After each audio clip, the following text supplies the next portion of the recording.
અમદાવાદની 7 day school ફરી વિવાદમાં આવી છે. વિદ્યાર્થીઓના એડમિશનને લઈને વિવાદ સર્જાયો છે.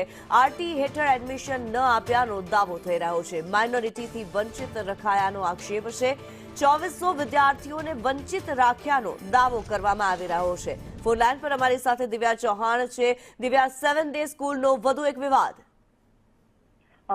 કિનરી 7th ડે સ્કૂલ ફરી એક વખત વિવાદમાં આવી છે. આરટીઈ હેઠળ વિદ્યાર્થીઓને માઇનોરિટીના નામે એડમિશન નથી આપ્યા તેવી કેટલાક વાલીઓ દ્વારા રજૂઆત કરવામાં આવી છે કે જોકે સરકાર હસ્તક સ્કૂલને લેવામાં આવી છે. ડીઈઓ સમક્ષ આ રજૂઆત કરવામાં આવી હતી. ડીઈઓ તરફથી આ તપાસ છે જે હાથ ધરવામાં આવી છે. ફરીથી એક વખત 7th ડે સ્કૂલના સત્તાધીશોની બેદરકારી હોવાનો વાલીઓ દ્વારા આક્ષેપ કરવામાં આવ્યો છે અને એક દાવામાં 2400 જેટલા વિદ્યાર્થીઓને વંચિત રખાયા હોવાનો પણ ઉલ્લેખ છે તે કરવામાં આવ્યો છે.